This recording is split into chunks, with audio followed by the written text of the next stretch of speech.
आणि या सुंदर वेळेला देवबापाने या नाशिकच्या खऱ्या मंडळीमध्ये देवबाप घेऊन आले। परमेश्वर के नाम को धन्यवाद हो कि प्रभु के चुने हुए नासिक की जो कलीसिया है वहाँ पर मुझे लेके आया।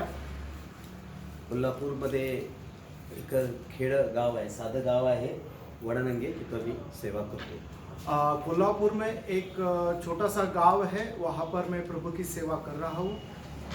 मी 4 दिवस झाले की देवबाप या ठिकाणी घेऊन आले। मुंबईमध्ये पण खूप चांगला वेळ दिला आणि आज देवबापाने या वेळेला तुमच्या सर्वांच्या मध्ये पण घेऊन आले। परमेश्वर का नाम को धन्यवाद देता हूँ कि 4 दिन से यहाँ पर आकर प्रभु की सेवा करने के लिए प्रभु ने सहायता किया। विशेष करके मुंबई में भी वहाँ पर प्रभु का वचन प्रचार करने के लिए और सेवा करने के लिए प्रभु ने सहायता किया। इसलिए मैं प्रभु का धन्यवाद करता हूँ। इस कारण मैं प्रभु का धन्यवाद करता हूँ। त्यावेळेस आपण देवबापाच्या वचनातून पाहणार आहे स्तोत्र संहिता याचा पहिला अध्याय आणि त्याच्यामध्ये पहिलं वचन। हम एक प्रभु का वचन पढ़ेंगे, भजन संहिता 1 अध्याय और उसका पहला पद। जो पुरुष दुर्जनांच्या मस्तीने चालत नाही, पापी जनांच्या मार्गात उभा राहत नाही आणि निंदकांच्या बैठकीत बसत नाही। या ठिकाणी त्याची सुरुवात, या वचनाची जर सुरुवात आम्ही बघितली तर त्याच्यामध्ये सांगितलेलं आहे। और इस वचन की शुरुआत अगर हम देखेंगे तो वहाँ पर इस प्रकार कहा है, धन्य तो पुरुष। क्या ही धन्य है वह पुरुष। पंडित रामाय बायबलमध्ये धन्य म्हटले, त्या धन्य आहे तिथं काय म्हटलेलं आहे, सुखी तो पुरुष। और पंडिता रमाबाई बाइबल में वो ऐसा लिखा है कि वो बहुत ही सुखी ऐसा एक पुरुष है। आता आपण थोड्या वेळामध्ये हीच गोष्ट पाहणार आहे कि देवबापाच्या दृष्टीनं खऱ्या अर्थानं सुखी कोण। और ये थोड़ा समय के अंदर हम इसी बात को देखने वाले हैं कि परमेश्वर की दृष्टि में सुखी कौन है। जगाच्या दृष्टीनं जर बघितलं और दुनिया की रीति से अगर हम देखेंगे, ज्याच्याकडं खूप पैसे आहेत और जिसके पास बहुत धन है, मोठं घर असेल और बड़ा उसका मकान है, गाडी है और गाड़ी है, बँक बॅलन्स असेल, और बैंक में अच्छा पैसा है, आणि सर्वात मोठी म्हणजे एखादी जॉब असेल, नोकरी असेल, और सबसे महत्वपूर्ण बात की उसे एक अच्छा नौकरी है, तर तो या जगाच्या दृष्टीनं सुखी माणूस। और वह व्यक्ति इस दुनिया की रीति से बहुत ही सुखी व्यक्ति है। पण आम्हाला तसं सुख नको आहे, और हमें इस प्रकार का सुख नहीं चाहिए। म्हणून आम्ही पाहणार आहे की देवबापाच्या दृष्टीनं या जगामध्ये कौन सुखी है। और इस कारण हम ये देखने वाले हैं कि परमेश्वर के दृष्टि के अनुसार सुखी व्यक्ति कौन है।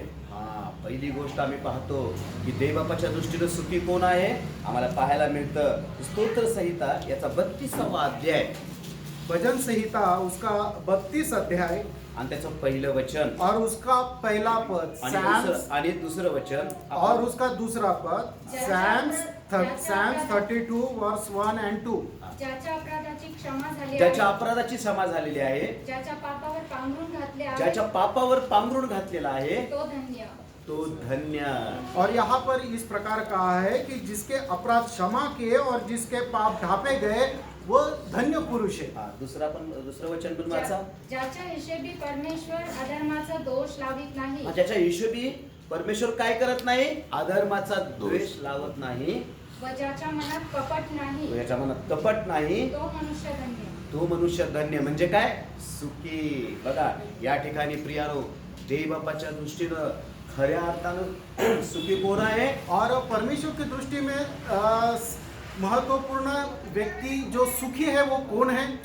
या ठिकाणी सांगितलेलं आहे, ज्यांच्या पापांची क्षमा झालेली आहे, और जिसके अपराध क्षमा किए गए, ज्यांच्या पापावरती पांघरून घातलेला आहे, और जिसके पाप ढापे गए, तो सुखी म्हटलेला आहे, और वो सुखी मनुष्य है।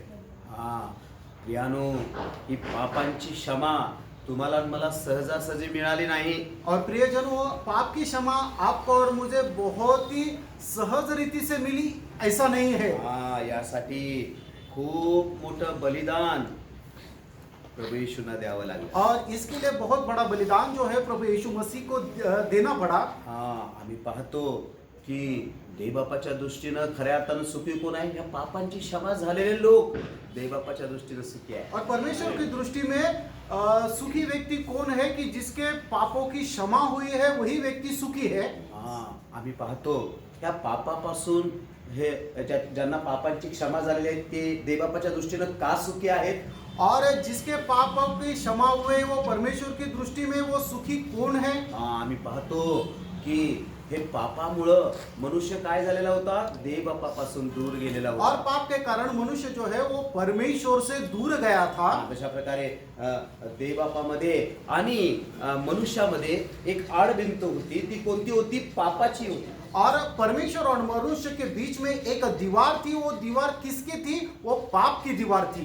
त्यामुळे ते एकमेकाच्या जवळ येऊ शकत नव्हते. और इस कारण मनुष्य परमेश्वर के निकट नहीं जा सकता था. बायबल वचनामध्ये म्हटलेलं आहे रोमकरास पत्र याचा 3रा अध्याय आणि 23वा वचनामध्ये रोमियो की पत्री उसका 3रा अध्याय और उसके 23 पद में इस प्रकार कहा है. रोमन चैप्टर 3 वर्स 23. कारण सर्वांनी पाप केले आहे कारण सर्वांनी पाप केले आहे आणि देवाच्या गौरवाला ते अंतरले आणि आहे. देवाच्या गौरवाला अंतरलेले आहेत. आज मनुष्य देवबापापासून दूर कोणत्या गोष्टीमुळे आहे?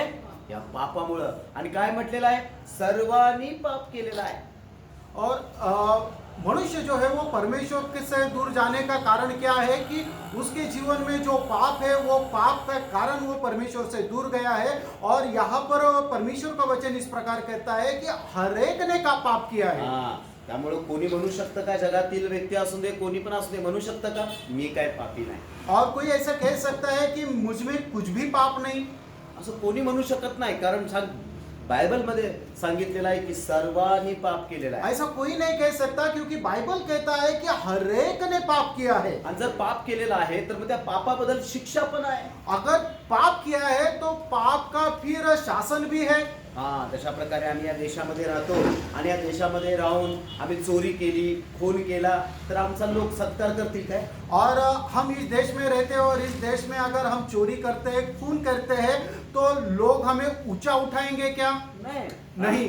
तर काय होणार? या देशाच्या कायद्याप्रमाणे ते लोक आम्हाला पकडणार, पोलीस पकडणार आणि आम्हाला त्याची जी काही शिक्षा आहे ती आम्हाला शिक्षा मिळणार. और भारत सर के नियम के अनुसार हमें पकड़ा जाएगा और हमने जो कुछ गुनाह किया है उसका दंड हमें दिया जाएगा.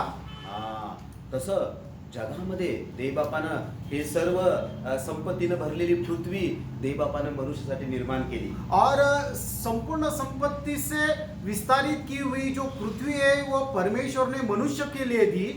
बघा इतका मोठा सूर्य देवबापानं निर्माण केलाय. और इतना बड़ा जो सूरज है वो परमेश्वर ने निर्माण किया. कुणासाठी? तुमच्या आणि माझ्यासाठी. और किसके लिए? आपके लिए और मेरे लिए. हे आम्ही लाईट पाहतो पण याचं बिल आम्ही भरतो.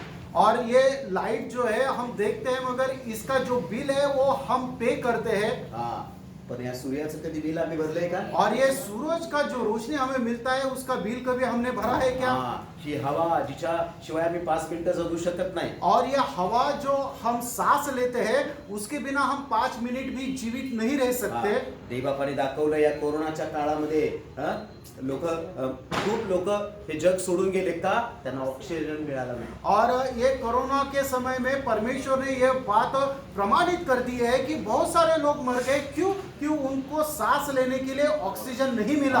ते हॉस्पिटल मध्ये गेले लाखो करोडो रुपये द्यायला ते तयार होते. म्हणजे आम्हाला या हवेचं महत्व केव्हा कळतं? ज्यावेळेस माणसाला या हवेची गरज, ऑक्सिजनची गरज होती. व्हेंटिलेटरवर ज्या लावतात आम्ही किती त्याचे पैसे देतो. और लाखों लोग पैसा देने के बावजूद भी उन्हें ऑक्सीजन नहीं मिल रहा था. तब उन्हें ये पता चला कि ये ऑक्सीजन या हवे का इम्पोर्टेंस क्या है, महत्व क्या है. पण हे 24 तास ये हवा देवबापाने तुम्हाला मला फुकटवारी दिलेली आहे. और 24 घंटा ये हवा जो है वो परमेश्वर ने हमें मुफ्त में दी है. त्याचं कधी बिल भरले का? और उसका कभी बिल हमने दिया है क्या? हा आम्ही पाहतो प्रियानो, आम्ही घरामध्ये पाणी भरतो ना चावीला, हा नल को पाणी आता है, हाँ. हा चावीला पाणी येतं ना, त्या पाण्याचं आम्ही काय करतो, महानगरपालिकेला बिल भरतो. और हम जब नल का टैप ओपन करते हैं उसके द्वारा हमें पानी मिलता है हाँ. और जो पानी हम यूज करते हैं उसका जो बिल आता है वो हम कारपोरेशन नगर पालिका को देते हैं. हा देवबापाने इतका मोठ्या नद्या निर्माण केलेल्या आहेत, देवबाप पाऊस देतात, त्याचं बिल कधी भरले? और इतनी नदी बनाई है उसमें इतना सारा पानी है कि जो हम इस्तेमाल कर सकते हैं. हाँ. और बारिश परमेश्वर बरसाता है उसके द्वारा भी हमें बहुत जो जरूरतमंद है वो सब पानी मिलता है. उसका बिल कभी हमने भरा है क्या? हा, आम्ही पाहतो की ह्या मातीमध्ये खूप गोष्टी देवबापाने ठेवलेल्या आहेत, पण ते आम्ही काढू शकत नाहीत. जशा प्रकारे आम्हाला दूध पाहिजे नाही, आम्ही या मातीतून काढू शकतो का? म्हणून देवबापाने काय केलेलं आहे, ह्या जमिनीतून गवत उगवतं, मग ती म्हैस निर्माण केलेली आहे. ती म्हैस काय करते, ते गवत खाते आणि आम्हाला मग दूध देते. और बहुत सारी ऐसी वस्तुएं हैं कि जो जमीन के अंदर है मगर उसे हम निकाल नहीं सकते. अगर हमको दूध चाहिए तो वो हम जमीन के अंदर से निकाल सकते हैं क्या? नहीं. फिर परमेश्वर ने क्या किया है, वहां पर घास उपजाई और घास जो है वो गाय या भैंस खाती है और वो खाने के द्वारा फिर वो दूध मिलता है और फिर वहां से हम दूध लेते हैं. ही मी तुम्हाला का सांगत आहे, और ये सब कुछ मैं आपको क्यों बता रहा हूँ? जर मनुष्य देवबापानं केलेल्या पृथ्वीमध्ये राहणार, फक्त या सगळ्या गोष्टीचा फायदा घेणार आणि पाप करत राहणार, तर प्रियानो ते धोक्याचं आहे. और मनुष्य इस पृथ्वी पर रहते हुए परमेश्वर ने दिए हुए हर एक चीज वस्तु का केवल उपभोग करता रहा और पाप करता रहा तो ये बहुत ही भयंकर है. हा, मग त्याची पण शिक्षा आहे. और उसका भी दंड मग रहेगा. त्याची शिक्षा कोणती आहे? और वो दंड क्या रहेगा? रोमकरास पत्र याचा 6वा अध्याय 23वा वचन. रोमियो की पत्री उसका 6 अध्याय और उसका 23 पद. रोमन चैप्टर 6 वर्स 23. कारण पापाचे वेतन मरण आहे. कारण पापाचे वेतन मरण आहे. क्योंकि पाप की मजदूरी तो मृत्यू है. बस बस या ठिकाणी आम्ही पाहतो की काय सांगितलेलं आहे, पापाचे वेतन मरण आहे. और यहाँ पर क्या लिखा है कि पाप की मजदूरी मृत्यू है. हा, आता आम्ही पाहतो ज्या ठिकाणी आम्ही काम करतो, काम केल्यानंतर त्याचा आम्हाला पेमेंट मिळतं, पगार मिळतं, मजदूरी मिळते. और हम जहाँ कहीं पर भी काम करते हैं उसकी मजदूरी हमें मिलती है. हा, जसं मनुष्य या पृथ्वीमध्ये राहून देवबापाने निर्माण केलेल्या सगळ्या गोष्टीचा फायदा घेत राहणार, पापामध्ये राहणार, तर त्याची पण मजदूरी आहे. और मनुष्य इस संसार में इस पृथ्वी पर रहता है और परमेश्वर ने जो जो चीजें बनाई है उसको इस्तेमाल करते रहेगा. और पाप के ऊपर पाप अगर करता रहेगा तो उसका भी एक मजदूरी है. हा, मग या ठिकाणी काय सांगितलेलं आहे, पापाचे वेतन मरण आहे. और पाप की मजदूरी तो मृत्यू है. एसगेल 18:4 मध्ये सांगितलेलं आहे, जो जीवात्मा पाप करेल तो मरेल.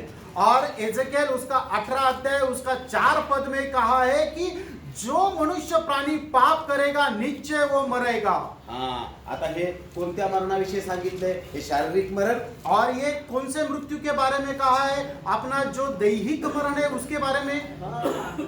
ह्याचं सांगितलेलं आहे, हे मरण फिक्स आहे, हे नेमस्त आहे. और ये जो मृत्यू है हर एक मनुष्य के लिए परमेश्वर ने तैयार की है. इब्री 9:27 मध्ये सांगितलेलं आहे, माणसास एकदाच मरणे आणि त्यानंतर त्याचा न्याय होणे नेमस्त करून ठेवलेला और आहे. इब्रानियों की पत्री उसका 9 अध्याय और उसका 27 पद, हिब्रू चैप्टर 9 वर्स 27, उसमें इसका इस प्रकार का है कि मनुष्य को एक बार मरना और उसके बाद उसका न्याय का होना हर एक मनुष्य के लिए परमेश्वर ने नियुक्त किया हे है. नेमस्त केलेलं आहे. और ये नियुक्त किया या है. पृथ्वीवरती जो मनुष्य जन्माला आलेला आहे तो मरणार.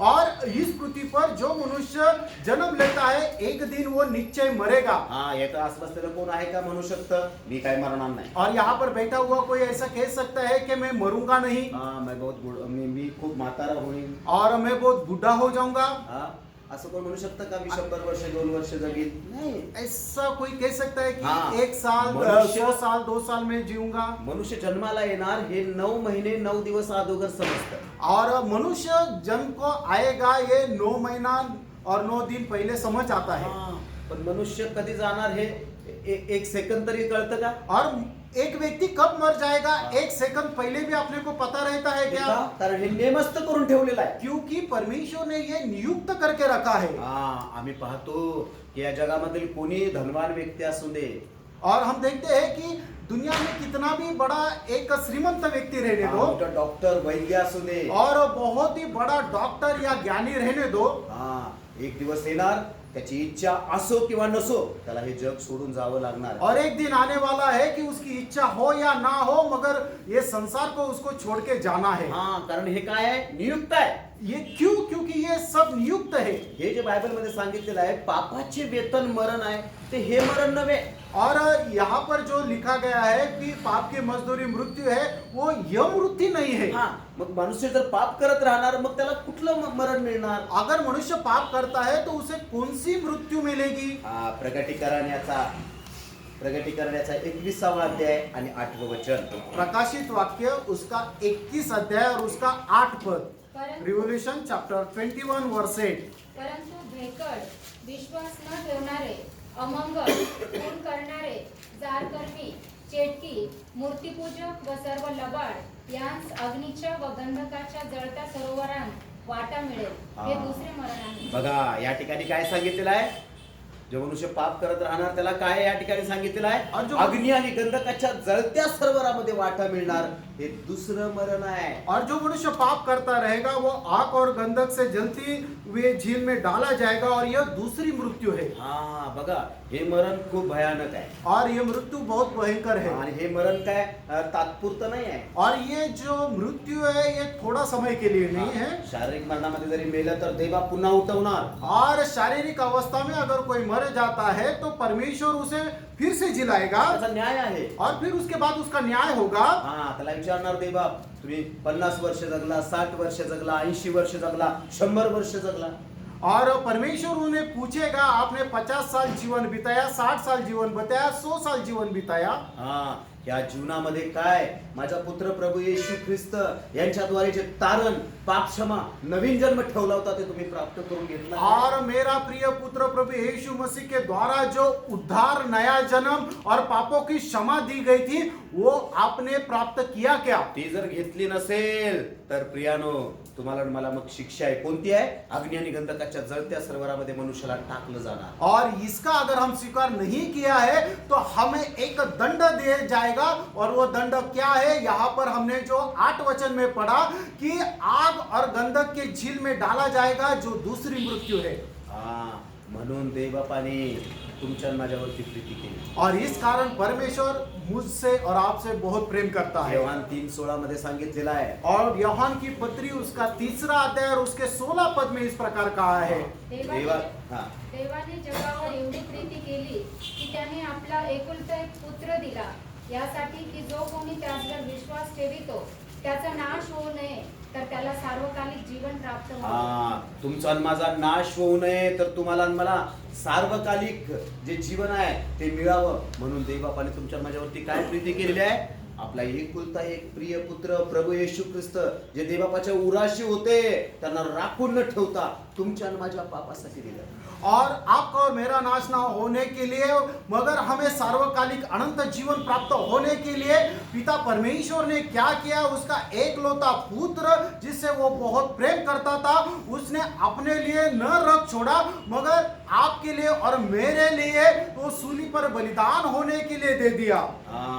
2000 वर्षापूर्वी प्रभू येशू ख्रिस्त तुमच्या माझ्या पापासाठी या पृथ्वीवरती आले. और 2000 साल पहले प्रभु यीशु मसीह हमारे पापों के लिए इस संसार में आए. तुमच्या माझ्या पापाचा दंड तुम्हाला आणि मला मिळायला पाहिजे होता ना. हमारे पापों की जो मजदूरी है वो हमें ही मिलनी चाहिए थी. पण ती शिक्षा कोणी भोगलेली आहे? प्रभू येशू ख्रिस्ताने. मगर वो जो दंड था वो किसने सहाया? प्रभु यीशु मसीह ने. यशाया 53 अध्यायामध्ये आम्ही जर वाचलं तर त्या ठिकाणी सांगितलेलं आहे तर त्यात प्रभू येशू ख्रिस्ताला त्या वधस्तंभावर खेचण्यात आलं. और एजिया उसका 53 अध्याय में अगर हम देखेंगे तो प्रभु यीशु मसीह को वो सूली पर कुचला गया. कुचला म्हणजे मराठीमध्ये म्हटले ठेचलं, चेचलं. चेचलं आपण पाहतोय पुष्कळ मराठी आहे. काय चेचतात? और कुचलना काय बनवतो? मिर्चा ठेचा ठेचा ना ठेचा बनाते हैं हाँ वो कैसे बनाते हैं हम उसको हाँ तसं तुमच्या माझ्या पापासाठी प्रभू येशू ख्रिस्ताला त्या क्रूसावरती वधस्तंभावरती ठेचण्यात आलं. मिर्ची का जो ठेचा बनाते हैं उसे क्या करते हैं, हम मिर्ची को ऐसा कुचलते हैं.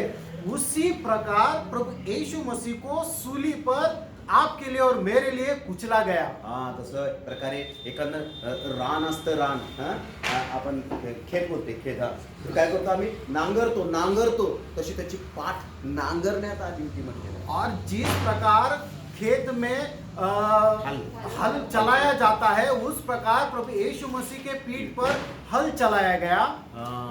किती दुःख किती त्रास किती वेदना और कितना दुख और कितना तकलीफ उसे था. ते सगळं कुणी सहन केलेलं आहे प्रभू येशू ख्रिस्त. और ये सब किसने सहन किया, प्रभु यीशु मसीह. आणि तेवढंच नाही तर प्रभू येशू तुमच्या आणि माझ्या पापासाठी मारले गेले पुरले गेले आणि तिसऱ्या दिवशी पुन्हा जिवंत झाले. और इतना ही नहीं, प्रभु यीशु मसीह आपके और मेरे पापों के लिए मारे गए, गाड़े गए और तीसरे दिन फिर से जीवित हो उठे. हे जे तारणाचं काम आहे हे तारणाचं काम प्रभु येशू ख्रिस्ताने त्या वधस्तंभावरती पूर्ण केलेलं आहे. और ये उद्धार का जो कार्य है वो प्रभु यीशु मसीह ने वो सूली पर पूरा किया. आणि तुमच्या आपल्या स्वतःच्या रक्ताने तुम्हाला मला धुवून पुसून शुद्ध आणि पवित्र केले. और प्रभु यीशु मसीह ने अपने पवित्र लहू के द्वारा आपको और मुझे धोकर शुद्ध बनाया. आणि म्हणून बायबल मध्ये सांगितलेलं आहे ज्यांच्या पापांची क्षमा झालेली आहे ज्यांच्या पापावरती पांघरून घातलेलं आहे ते सुखी है. और इस कारण पवित्र शास्त्र बाइबल कहता है कि जिसके अपराध क्षमा किए गए और जिसके पाप ढापे गए वो व्यक्ति सुखी है या आशीर्वादित है. हे सुख हे आनंद कुठल्या बाजारात नाही मिळत. और ये जो आशीष है वो हमें कोई बाजार में नहीं मिलती. तर ते कसं मिळतं, वो किस प्रकार मिलता है. जसं आम्ही नम्र होऊन लीन होऊन प्रभू येशूच्या चरणाजवळ येणार, आमचं पाप कबूल करणार, अनेक लहानची प्रार्थना करणार. देवबापा मी जन्मलेल्या दिवसापासून आतापर्यंत बोलण्याद्वारे विचाराद्वारे कृतीद्वारे पाहण्याद्वारे मी पुष्कळ पाप केलेले आहेत. और जब हम नम्र होंगे, दीन होंगे और संपूर्ण समर्पण के साथ प्रभु यीशु मसीह के चरणों में आएंगे और एक छोटी सी प्रार्थना करेंगे कि हे प्रभु यीशु मसीह, मैं जन्म से ही पापी हूँ, अभी तक मैं मेरे बातों के द्वारा, काम के द्वारा, आंखों के द्वारा, कृति के द्वारा, हर एक चीज के द्वारा मैं पाप करता आया हूँ. हे सर्व पापांचा मी पश्चाताप करतो आणि तुम्हाला माझा वैयक्तिक तारणाला अंतःकरणात स्वीकारतो. और ये सब पाप जो है वो मैं कबूल करता हूँ और आपको मेरा उद्धार करता करके मेरे हृदय में स्वीकारता हूँ. त्याच वेळेला मग प्रभू येशू आमच्या सर्व पापांची आम्हाला क्षमा करतात आणि आमच्या अंतःकरणामध्ये येतात. और उसी समय प्रभु यीशु मसीह हमारे सारे पापों की क्षमा करता है और हमारे हृदय में आता है. यवनाचे पहिले पत्र याचा पहिला अध्याय 9व्या वचनामध्ये सांगितलेला आहे ही गोष्ट आम्ही एक गोष्ट करतो त्यावेळेस देवबाप आमच्यासाठी दोन गोष्टी करतात. और पहला योहान उसका पहला अध्याय उसके 9 पद में कहा है कि जब हम एक बात करते हैं तो प्रभु उसके बदले में 2 बातें करता है. दोन गोष्टी कोणत्या करणार. पहिली गोष्ट आम्ही काय करायची आहे, आम्ही आमचं जर आम्ही स्वतःची पापे पदरी घेतो जर आपण स्वतःची पापे पदरी घेतो तर तो विश्वासू व न्यायी आहे. बघा जर आम्ही स्वतःची पापे पदरी घेतो, आता आम्ही पाप कबूल केलं, प्रभू येशूला स्वीकारलं, तर देवबाप दोन गोष्टी आमच्यासाठी कोणत्या करतात, आपल्या पापांची क्षमा करेल. पहिली गोष्ट आमच्या पापांची क्षमा करणार. और प्रभु जो है वो 2 बातें करता है. सबसे पहले हमारे पापों की क्षमा करता है व आपल्याला सर्व अधर्मापासून शुद्ध करतो. आणि सर्व अधर्मापासून शुद्ध करतात. और वह सब अधर्म से हमें शुद्ध करता आणि है. हीच पापाची क्षमा देऊन देवबापाने तुम्हाला आणि मला सुखी बनवलेलं आहे. और यही हमारे पापों की क्षमा देकर आपको और मुझे प्रभु यीशु मसीह ने आशीषित किया है. आणि म्हणून स्तोत्र संहिता याचा 32वा अध्याय 2ऱ्या वचनामध्ये म्हटलेला आहे. और इस कारण भजन संहिता 32 उसके दूसरे पद में इस प्रकार कहा है. ज्याच्या हिशोबी परमेश्वर अधर्माचा दोष लावित नाही. आता देवबाप आम्हाला दोष लावित नाही. अभी परमेश्वर हमें कोई दोष नहीं देता. म्हणून तुम्ही आणि मी देवबापाच्या दृष्टीने सुखी आहे. और इस कारण आप और मैं परमेश्वर की दृष्टि में सुखी है. आता आम्ही दुसरी गोष्ट पाहणार आहे. देवबापाच्या दृष्टीनं खऱ्या अर्थानं सुखी कोण आहे. और परमेश्वर की दृष्टि में सच में सुखी मनुष्य कौन है. आम्ही पाहतो स्तोत्र संहिता याचा 119वा अध्याय आणि त्याच्यामध्ये पहिलं आणि दुसरं वचन आम्हाला या ठिकाणी सांगतं. भजन संहिता उसका 119 अध्याय उसका 1 और 2 पद में इस प्रकार कहा है. धन्य ते जन जे आपले वर्तन चोख ठेवून परमेश्वराच्या शास्त्राप्रमाणे चालतात. हम्म. धन्य ते जन जे त्याचे निर्बंध पाळून त्याला मनपूर्वक शरण जातात. हा, पंडित रमाबाई बायबलमध्ये त्या वचनामध्ये म्हटलेलं आहे, धन्य कोण आहेत म्हणजे सुखी कोण आहेत जे त्याच्या मार्गामध्ये चालतात. और पंडित रमाबाई ये बाइबल में इस प्रकार का है कि सुखी मनुष्य कौन है कि जो उस खरे चाल चलता है. हा, म्हणजे प्रभू येशूंच्या मार्गामध्ये जे चालतात ना ते सुखी आहे. और प्रभु यीशु मसीह के मार्ग पर जो मनुष्य चलता है वो सुखी है. आम्ही पाहतो मत्ती शुभवर्तमान याचा 7वा अध्याय 13-14 वचनामध्ये आम्हाला पाहायला मिळते की या जगामध्ये 2 मार्ग आहेत. मत्ती रचित सुसमाचार उसका 7 अध्याय उसका 13 और 14 पद में हम देखते हैं कि इस संसार में 2 प्रकार के मार्ग है. हा, एक जो मार्ग आहे तो रुंद आहे. और एक जो मार्ग है वो रुंद है. हा, आणि दुसरा जो मार्ग आहे तो अरुंद आहे. और दूसरा जो मार्ग है वो सकेत है. हा, तशा प्रकारे जगामध्ये आम्ही पाहतो हे गावातील जे रोड असतात ते खूप लहान असतात. और हम देखते हैं कि गांव के जो रास्ते हैं वो बहुत ही सकेत रहते हैं. हा, आणि जो हवे म्हणतो आपण मोठा रोड असतो तो एकदम मोठा असतो एक्सप्रेस. और हाईवे जो देखते हैं वो बहुत ही चौड़ा रास्ता रहता है. हा, आणि लोक एक्सप्रेस हायवेने जातात का या छोट्या मार्गातून जातात. और जब लोग गाड़ी से जाते हैं तो वो किस प्रकार जाते हैं, या हाईवे से जाते हैं या गांव के छोटे रास्ते से जाते हैं. हा, म्हणून बायबल मध्ये सांगितलेला आहे हा जो रुंद रस्ता आहे ना याच्यावरून जाणारे लोक खूप आहेत. और इस कारण बाइबल में कहा गया है कि चौड़ा रास्ते से जाने वाले लोग बहुत हैं. हा, लेकिन ज्या त्या लहान मार्गावरून जाणारे जे लोक आहेत ना और जो सकेत रास्ते से जाने वाले जो लोग हैं ते एकदम थोडे आहेत. और वो बहुत ही थोड़े हैं. कारण लहान रस्त्याने जाताना आपल्याला कळतं खूप अडखळण आहे. और छोटे रास्ते से जब हम जाते हैं तब हमें पता चलता है कि वहाँ बहुत ही कठिनाइयाँ है. हा, पुष्कळ प्रॉब्लेम आहे. और वहाँ पे बहुत कठिनाइयाँ है. हा, म्हणून प्रियानो जो अडचणीचा मार्ग आहे पण करेक्ट मार्ग आहे. जसं आम्ही पाहतो की आम्हाला पाहायला मिळतं, आम्हाला जर समजा बॉम्बेला जायचं आहे हा, आणि आम्ही या नाशिकमधून दुसऱ्याच कुठल्या तरी गाडीमध्ये बसलोय तर बॉम्बेला पोहोचणार का आम्ही. अगर हमें मुंबई जाना है मगर हम पुणे जाने वाले गाड़ी में अगर बैठते हैं तो हम मुंबई जाएंगे क्या? नहीं जा पाएंगे. का नाही जाणार. क्यों नहीं? मार्ग चुकीचा आहे. क्योंकि हमारा जो रास्ता है वो गलत है. हा, पण जे देवबापाच्या मार्गामध्ये चालतात ते सुखी का म्हटलेलं आहे माहित आहे का. और जो परमेश्वर के मार्ग पे चलते हैं उन्हें सुखी क्यों कहा गया है? हा, ते कुणाला म्हटलेलं आहे, हे कोणत्या मार्गामध्ये चालतात आपण बघूया तो कोणता मार्ग आहे. और वो मार्ग कौन सा है ये हम योहान देखेंगे. वर्तमान याचा 14वा अध्याय योहान रचित सुसमाचार उसका 14 अध्याय 6वं वचन. और उसका 6 पद. येशूने त्याला म्हटले, मार्ग सत्य व जीवन मीच आहे, माझ्याद्वारे आल्या वाचून पित्याकडे कोणी येत नाही. हा, मार्ग कोण आहे. स्वतः प्रभू येशू आहे. या जगामध्ये जे प्रभू येशू या मार्गावरती चालतात ते सुखी आहेत प्रियानो. जॉन चैप्टर 14 वर्स 6 इसमें कहा है कि मार्ग सत्य और जीवन में ही हूँ, इस प्रकार प्रभु यीशु मसीह ने कहा है. तो मार्ग क्या है? तो स्वयं प्रभु यीशु मसीह है. और जो कोई इस मार्ग पर चलता है वो सुखी मनुष्य है. हा, पण हे जगातले लोक या मार्गावरती यायला तयार नाहीत. और इस संसार के लोग इस मार्ग पर चलने के लिए तैयार नहीं. हे एका मोठ्या रोडचा उपयोग करत आहेत, त्यांना तो चांगला वाटत आहे पण त्याच्या पुढं नाश आहे प्रियानो. हे मी सांगत नाही, बायबल मध्ये लिहिलेलं आहे बघा. मगर वो चौड़ा रास्ते से जाना पसंद करते हैं क्योंकि उन्हें वो अच्छा लगता है, मगर उसका अंत जो है वो नाश है, विनाश है, ये उन्हें पता नहीं चलता. मगर बाइबल ये कहता है नीतिसूत्र नीति वचन 16वा अध्याय 25वा वचन. उसका 16 अध्याय और 25 पद. मनुष्याला एक मार्ग सरळ दिसतो, प्रभू मनुष्याला एक मार्ग सरळ दिसतो पण त्याच्या शेवटास मृत्यूपद फुटतात. बघा त्याच्या शेवटी काय आहे. मृत्यू सुटतात. म्हणून प्रियानो हा प्रभू येशू हा जो मार्ग आहे या जगामध्ये आम्हाला या मार्गामध्ये जीवन जगत असताना आम्हाला खूप त्रास आहे, आम्हाला खूप संकट आहे, आमचा छळ केला जाईल, आमच्यावर दुःख येईल. पण प्रियानो तुम्ही निराश नाही व्हायचं. हा, जर आम्ही बॉम्बेच्याच गाडीत बसलेलो आहे तर आम्ही निश्चित बॉम्बेमध्ये पोहोचणार. और प्रभु यीशु मसीह जो मार्ग है, इस मार्ग पर चलते समय हमारे जीवन में बहुत सारी परीक्षा आएगी, बहुत सारे कठिनाइयां आएगी, बहुत सारे दुख आएंगे, मगर हम निराश और हताश नहीं हो जाना है। अगर हम मुंबई की गाड़ी में बैठे हैं तो निश्चय हम उस स्थान में पहुंच जाएंगे। हा, म्हणून पहिली गोष्ट आम्ही बघितली, ज्याच्या पापांची क्षमा झालेली आहे ते सुखी आहे. और पहली बात हमने देखी, जिसकी पापों की क्षमा हुई है वो सुखी है। हा, दुसरी गोष्ट बघितली, प्रभू येशू या मार्गावर जे चालतात ते सुखी आहे. और दूसरी बात हमने ये देखी है कि प्रभु यीशु मसीह इस मार्ग पर जो चलता है वो सुखी है। हा, तर तिसरी गोष्ट पाहणार आहे की देवबापाच्या दृष्टीनं सुखी कोण आहे. और तीसरी बात हम देखेंगे कि परमेश्वर की दृष्टि में सुखी मनुष्य कौन है। हा, स्तोत्र 84 आणि त्याच्यामध्ये 4 वचन.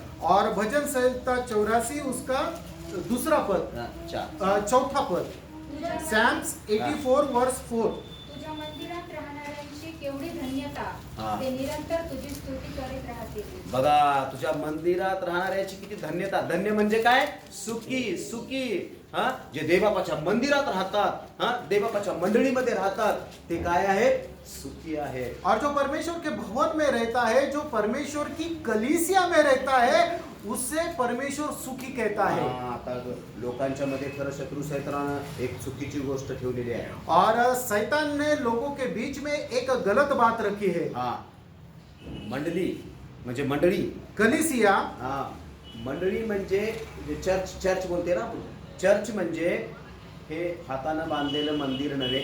और चर्च बोले तो हाथ से बनाया हुआ कोई एक घर नहीं है। हा, कारण आम्ही पाहतो की पहिले करिंथ याचा 3रा अध्याय आणि 16व्या वचनामध्ये म्हटलेला आहे, देव हातानं बांधलेल्या मंदिरामध्ये राहत नाही. पहला कुरिन्थियों की पत्री उसका 3रा अध्याय उसका 16 पद, 1 कुरिन्थियों चैप्टर 3 वर्स 16 में ऐसा कहा गया है कि हाथों के बनाए हुए घर में परमेश्वर नहीं रहता। हा, बघा, हातानं बांधलेल्या मंदिरात देवबाप राहत नाही. और हाथ से बनाए हुए मंदिर में परमेश्वर नहीं रहता। हा, म्हणून आम्ही पाहतो की जगाच्या लोकांमध्ये काय आहे, चर्च म्हटलं तर ते काय म्हणतात, एक मंदिर असं असणार, त्याच्यावरती असा क्रॉस असेल, तिथं देवबाप आहे.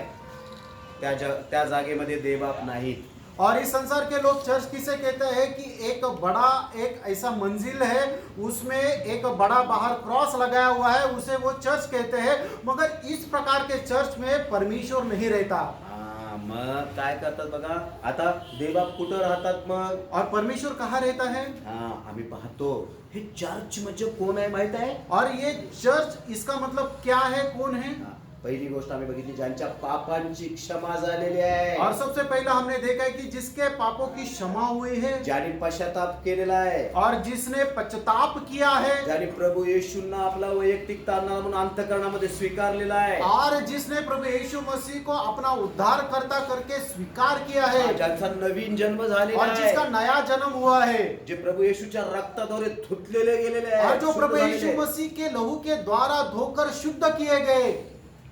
असे जे लोक आहेत, और इस प्रकार के जो लोग हैं, आणि ते लोक एकत्र येतात, और वो लोग एकत्रित होते हैं, त्याला चर्च म्हटलेला आहे, त्याला और मंडळी म्हटलेलं और आहे. उसे कलीसिया कहा गया है। हा, आणि अशा लोकांमध्ये देवबाप राहतात. और ऐसे लोगों के बीच में प्रभु रहता है। आम्ही पाहतो की आम्हाला पाहायला मिळतं की पहिले करिंथ याचा 3रा अध्याय 16व्या वचनामध्ये सांगितलेला आहे की तुम्ही देवाचे मंदिर आहात. पहला कुरिन्थियों की पत्री उसका 3रा अध्याय और उसके 16 पद में कहा गया है कि आप परमेश्वर का मंदिर हो। हा, आणि असे लोक काय जादा नाही. और ऐसे लोग जो है वो बहुत नहीं है। जगातील मंदिरामध्ये बघतो खूप लोक आहेत. और इस संसार के मंदिर में अगर हम देखते तो बहुत भीड़ है। हा, म्हणून देवबापाने असं कुठं म्हटलं नाही हा की हे मोठ्या कळपा भिवू नको. और इस कारण परमेश्वर ने इस प्रकार नहीं कहा है कि हे बड़े झुंड तू मत डर। काय लहान कळपा भिवू नको. और इस कारण प्रभु यीशु मसीह ने कहा है छोटी झुंड तू मत डर। आणि देवबाप कुणामध्ये येतात बघा. प्रभु किस में आता है? हा, आम्हाला पाहायला मिळतं देवबाप म्हणाले ज्या ठिकाणी 1000 या 2000 लोक है, नाही है ना, ऐसा नाही. क्या क्या है? ज्या ठिकाणी 2 किंवा 3 आहेत त्या ठिकाणी मी कोण आहे? हा, म्हणजे देवबापाची उपस्थिती कुठं असते? इन सच्चे लोगों के बीच में, हा म्हणजे ह्या खऱ्या लोकांच्या मध्ये, ज्या अशा लोकांच्या पापांची क्षमा झालेल्या, नवीन जन्म झालेल्या अशा लोकांमध्ये देवबाप उपस्थित असतात. और परमेश्वर जो है जहाँ पे 1000, 2000, 10,000 एकत्रित होते हैं वहां पर रहता है, ऐसा नहीं है. मगर प्रभु यीशु मसीह खुद वहां पर कहता है कि जहां 2 या 3 मेरे नाम से एकत्रित हो वहां पर मैं हूं. इसका मतलब क्या है कि अगर उद्धार पाए व्यक्ति प्रभु यीशु मसीह के नाम से जहां कहीं एकत्रित होते हैं वहां पर प्रभु यीशु मसीह रहता है. बघा, आणि म्हणून तुम्हाला देवबापाच्या दृष्टीनं कोण आहे, देवबापाच्या घरामध्ये म्हणजे अशा रीतीने जे एकत्र येतात ते सुखी आहे. और इस प्रकार से जो उद्धार पाए लोगों का जो झुंड है वहां पर जो लोग रहते हैं वो सुखी है. आणि अशा ठिकाणी जर आम्ही येणार तर निश्चित देवबाप तुमचं माझं जीवन सुखी केल्याशिवाय राहणार नाही. और यहाँ पर इस प्रकार अगर हम आएंगे तो नीचे पर प्रभु जो है हमें सुख दिए बिना नहीं रहेगा. आणि असाच एक झुंड या ठिकाणी नाशिक मध्ये पण देवबापाने आपल्यासाठी ठेवला और आहे. इसी प्रकार का एक जो झुंड है प्रभु यीशु मसीह ने नासिक में यहाँ पर रखा है. नाहीतर खूप आहे. आता मी तुम्हाला छोटस उदाहरण सांगतो. एक छोटा सा उदाहरण मैं बताना जे चाहूंगा. मोठमोठे चर्च आहेत, ये बड़े बड़े जो चर्च है, असंच झालंय की एक व्यक्ती होता एक मनुष्य था आणि तो पुष्कळ गरीब होता, गरीब. और वो बहुत ही गरीब था. त्याचे कपडे फाटलेले होते, और उसके जो कपड़े वो फटे हुए थे ते केस वाढलेले होते, और उसके बाल बड़े हुए थे दाढी पण वाढलेली होती, और उसकी दाढ़ी भी बड़ी हुई थी. आणि त्याला देवबापाच्या मंदिरात जाऊन देवबापाची स्तुती करायची होती. और परमेश्वर के मंदिर में जाकर परमेश्वर की स्तुति करनी थी. त्यानं एक चर्च बघितलं, जो क्रॉस लावलेला आहे तिकडे तो आतमध्ये गेला. और उसने एक बड़ा चर्च देखा, बाहर एक क्रॉस लगाया हुआ है, वो अंदर गया. आणि आम्ही पाहतो की काय झालेलं आहे. तो आतमध्ये गेला त्यावेळेस आज जे लोक होते ते म्हणाले, अरे बाबा तू कोण आहेस, चल बाहेर चल, बाहेर चल, इथून बाहेर निघ. और जब वो अंदर गया तब लोगों ने देखा कि वो एक कोई ऐसा मनुष्य आया, तो बोलते कि यार आप तुम कौन हो, चल बाहर निकल.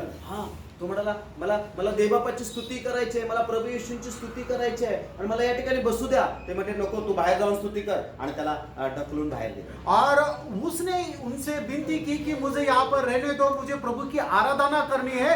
मगर उन्होंने कहा है कि तुम बाहर जाके प्रभु की आराधना करो, यहाँ पे तुम्हारे लिए कोई स्थान नहीं है. आणि तो रडायला लागला और वो रोने लगा. खाली उदाहरण आहे. आणि मग काय झालेलं आहे माहितीये का, त्या ठिकाणी त्या व्यक्तीपाशी प्रभू येशू ख्रिस्त आलेले आहे. और हम देखते हैं कि जब वो रो रहा था तो उसके नजदीक प्रभु यीशु मसीह आया. त्यानं बघितलं क्या, प्रभू येशू तुम्ही. और उसने देखा कि प्रभु यीशु आप. प्रभू येशू मला तुमची स्तुती आराधना करायची आहे या मंदिरामध्ये जाऊन, पण हे लोक मला काय आत घेत नाहीत. तुम्ही तर त्यांना सांगा म्हणजे ते मला आत घेतील. और उन्होंने कहा कि हे प्रभु यीशु मसीह अंदर जाके मुझे आपकी आराधना करनी है, मगर ये लोग मुझे अंदर आ नहीं दे रहे हैं. कम से कम आप वहां पर जाके उनको बताओ ताकि मैं अंदर जाके आराधना करूं. तो प्रभू येशू हसले आणि उस समय प्रभु यीशु मसीह मुस्कुराए आणि म्हणाले की अरे मलाच तिथं थारा नाही. और प्रभु यीशु मसीह ने कहा है कि मुझे ही वो अंदर नहीं ले रहे हैं, तुला कसे घेणार आता? और आपको कैसे क्या लेंगे. हे सब दिखाई देत आहे ना, म्हणजे हे सगळं दिसतं ना, और ये सब जो दिख रहा है ना, तर देवबाप नाही. और वहां पे परमेश्वर नहीं. आणि या परिस्थितीमध्ये देवबापाचे आम्ही आभार मानायला पाहिजे की देवबापाने अशा खऱ्या मंडळीमध्ये, खऱ्या देवबापाच्या घरामध्ये देवबापाने तुम्हाला मला ठेवले. और इस कारण हमें परमेश्वर का बहुत बहुत धन्यवाद करना चाहिए, क्योंकि परमेश्वर ने जीवित कलीसिया के अंदर हमको रखा है. म्हणून आम्ही देवबापाचे आभार मानायला पाहिजे. किती आपण धन्य, किती सुखी आपण. और हम लोग कितना धन्य और सुखी है. आयुष्यामध्ये कधी विसरायचं नाही. और हमारे इस जीवन काल में कभी हमें भूलना नहीं. आता चौथी गोष्ट पाहणार आहे की देवबापाच्या दृष्टीनं खऱ्या अर्थानं सुखी कोण. और चौथी बात हम देखेंगे कि परमेश्वर के दृष्टि में सुखी मनुष्य कौन है. आता ही जरा गोष्ट ऐकल्यानंतर जराशी भीती वाटणार आहे. और ये बात सुनकर थोड़ा सा आपको डर लगेगा. आम्ही चांगलं ऐकलं, जरा बरं वाटलं. अच्छी बातें हमने सुना, हमें अच्छा लगा. देवबापाच्या दृष्टीनं सुखी कोण आहे बघा. परमेश्वर के दृष्टि में सुखी मनुष्य कौन है देखिए.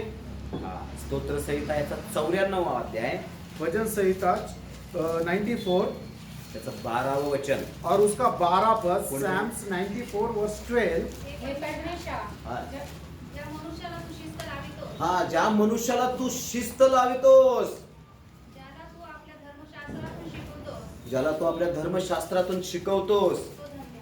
तो धन्य. आता या ठिकाणी सांगितलेलं आहे ज्याला तू शिस्त लावितोस. पंडिता रमाबाई बायबलमध्ये त्याचं भाषांतर काय केलेलं आहे माहित आहे का? ज्याला तू शिक्षा करतोस तो धन्य. और उसका जो सही ट्रांसलेशन है, भाषांतर है, वो इस प्रकार है कि धन्य है वो पुरुष जिसकी ताड़ना परमेश्वर करता है. हा बघा, आता शिक्षा म्हटल्यानंतर भीती वाटते ना. और ताड़ना बोले तो डर लगता है ना. हा, आम्ही पाहतो की आमचे मुलं असतात, मुलं खूप एकदम हे करतात, ते चुकीचं वागतात किंवा काहीतरी वाईट गोष्ट करतात. त्याचे वडील जे असतात, आम्ही काय करतो, त्याला आपण शिक्षा करतो ना. और हम देखते हैं कि जब हमारे बच्चे कुछ गलती करते हैं तो पिताजी क्या करते हैं, उसे ताड़ना देते हैं ना. हा, त्यामुळं ना आम्ही या जीवनामध्ये जगत असताना, आत्मिक जीवनामध्ये आमच्याकडून पण काय तर शिक्षा होणार, तर देवबाप चुकी होणार, तर आम्हाला पण देवबाप शिक्षा देणार. जब हमारे बच्चे गलती करते हैं तो हमें उसे हम ताड़ना देते हैं, तो हम भी हमारे जीवन में अगर कुछ गलती करते हैं तो निश्चय परमेश्वर जो हमारा पिता है हमें ताड़ना देगा. आम्ही पाहतो की अनुवादाचा 8वा अध्याय 5वं वचन वाचा. व्यवस्था विवरण उसका 8 अध्याय उसका 5 पद, डिटोनॉमी चैप्टर 8 वर्स 5. मनुष्य आपल्या मुलाला शिक्षा करीतो, मनुष्य आपल्या मुलाला शिक्षा करीतो. हा तशीच तुझा देव परमेश्वर तुला शिक्षा करीत आहे हे लक्षात ठेव. हा, तसा तुझा देव परमेश्वर तुला काय करीत आहे? शिक्षा करीत आहे. आता आम्ही पाहतो की ही शिक्षा, आम्ही त्या शिक्षेचा अवमान आम्ही करायला नको. जर जी मुलं बघा आई वडिलांचं ऐकत नाहीत, शिक्षकाकडे त्याच्याकडे लक्ष देत नाहीत, मग त्या मुलांचा काय होतो? चुकीच्या मार्गाला जातात, त्यांचा नाश होतो. परमेश्वर जो हमें ताड़ना देता है उसका अवमान हमें नहीं करना है, क्योंकि क्या कि अगर हमारा बच्चा कुछ गलती करता है, अगर हम उसे ताड़ना देते हैं, मगर ताड़ना देने के बावजूद भी अगर वो सुधरता नहीं, वही गलती दोहराता रहता है, आगे चल के क्या होता है, वो बच्चे का नाश हो जाता है. हा, म्हणून तसं होऊ नये म्हणून देवबाप आम्हाला काही काही छोट्या छोट्या गोष्टीमध्ये, छोट्या छोट्या प्रसंगामध्ये देवबाप घेऊन जातात. और इस कारण हमारा नाश न होने के लिए प्रभु क्या करता है, हमें छोटी छोटी ताड़ना देता है. नीतिसूत्र याचा 3रा अध्याय 11 आणि 12 वचन. नीति सूत्र, नीति वचन उसका 3रा अध्याय 11 और 12 वचन. प्रोवर्ब चैप्टर 3 वर्स 11 and 12. माझ्या मुला, परमेश्वराचे शिक्षण तुच्छ मानू नको. हा, परमेश्वराचे शिक्षण तुच्छ मानू नको आणि त्याच्या शास्त्राला कंटाळू आणि त्याच्या शास्त्राला कंटाळू नको. कारण जसा बाप आपल्या आवडत्या मुलाला, हा. तसा परमेश्वर ज्याच्यावर प्रीती करीतो त्याला शासन करीतो. बघा, देवबाप कुणाला शासन करतात? ज्याच्यावरती देवबाप प्रीती करतात त्याला शासन पण करतात. और प्रभु किसे डांटता है या किसे शिक्षा देता है? जिस पर वो प्रेम करता है. हा, जसा लाजार होता. हा, लाजार खूप आजारी आहे. मग मर्या तो काय सांगत आहे देवबापा, परमेश्वरना की लाजार खूप ज्याच्यावर तू प्रीती करतोस तो खूप आजारी आहे. और जब लाजरस जो है वो बहुत बीमार था, तब मरियम आकर उसे कहती है कि जिससे तू प्रेम करता है वो तेरा मित्र लाजर बहुत बीमार है.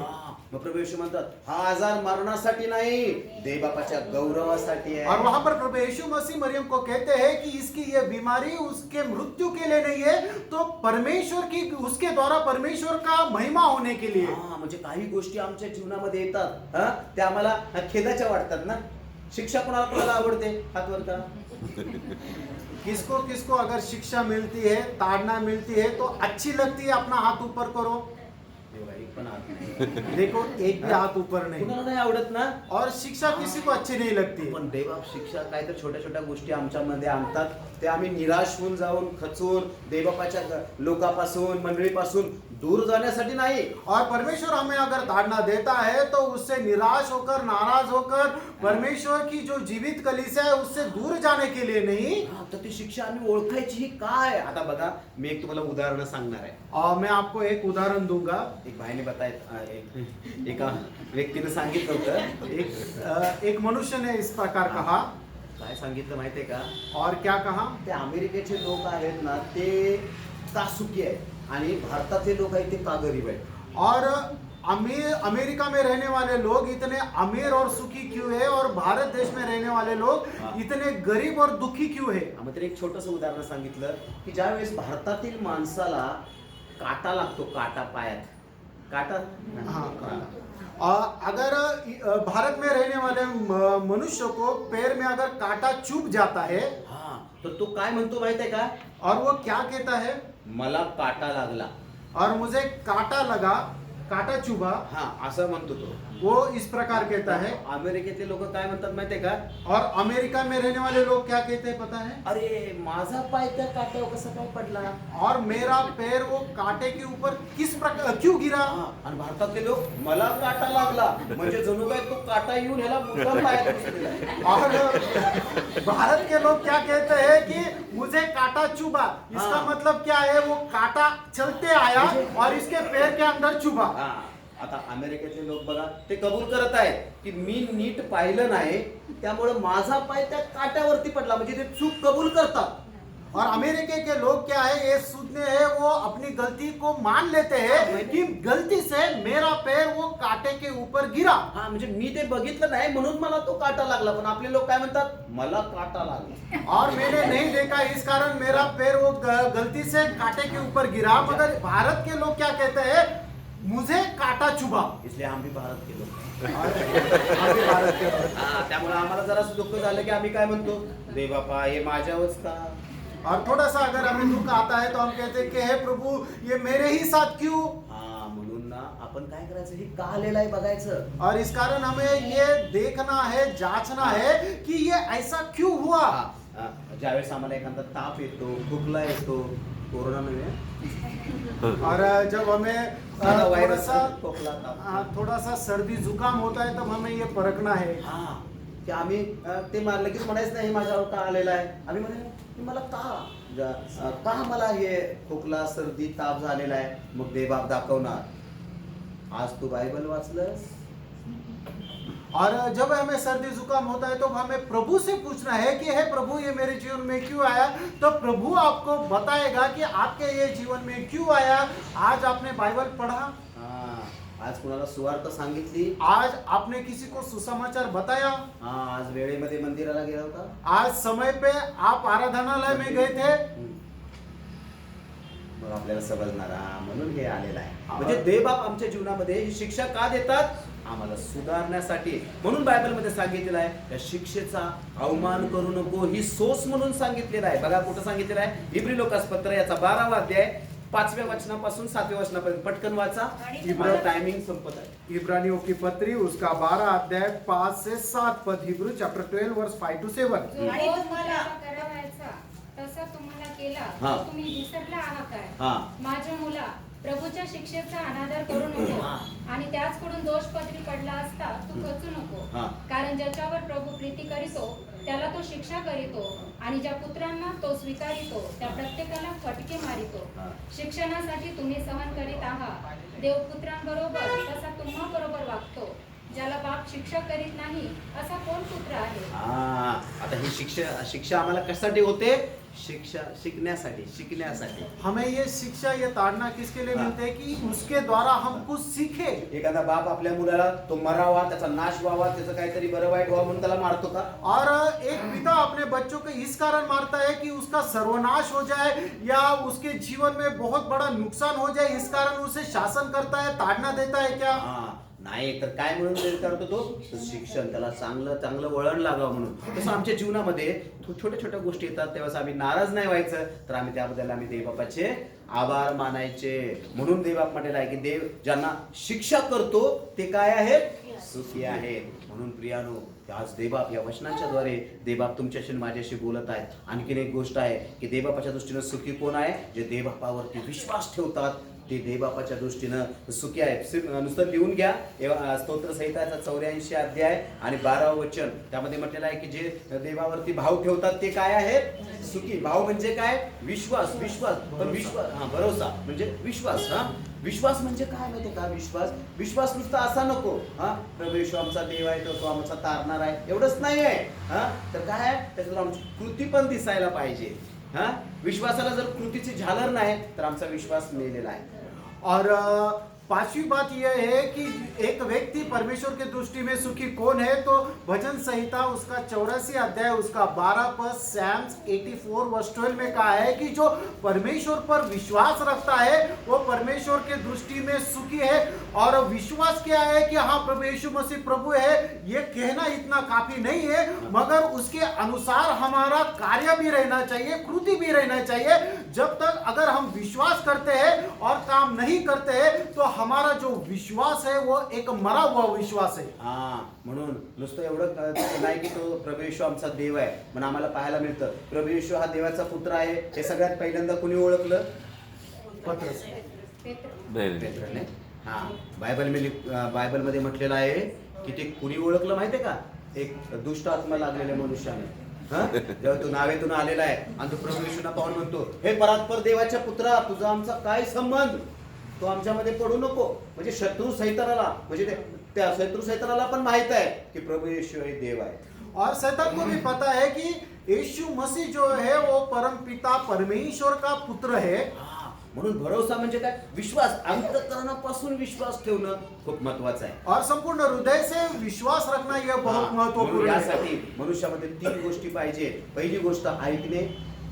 और इस कारण मनुष्य में 3 बातों बहुत ही जरूरी है। सबसे पहले हमें सुनना है, हा, त्यानंतर विश्वास ठेवायचा आहे. और त्या दूसरी गोष्टीवरती. बात जो सुनी हुई बात है उसके ऊपर हमें विश्वास रखना है। हा, आणि तिसरी गोष्ट आहे त्याप्रमाणे कृती करायची. और तीसरी बात है कि जो सुना है उसके अनुसार हमें चलना है। हा, म्हणजे बघा हे तिन्ही गोष्टी आम्हाला कुठं पाहायला मिळतात?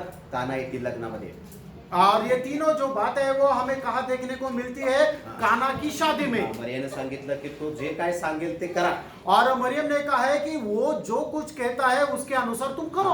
मग ते लोक शिष्य प्रभू येशूंच्या पाशी गेलेले आहेत, म्हणत आहेत द्राक्षरस संपला. और हा. और जो चेले वो प्रभु यीशु मसीह के पास गए और उन्होंने कहा है कि जो द्राक्षरस है वो खत्म हो गया। हा, मग द्राक्षरस संपला म्हटल्यानंतर प्रभू येशू काय म्हणाले? मग ते जे कुंड्या आहेत ह्याच्या मातीच्या त्या पाण्यानं भरा.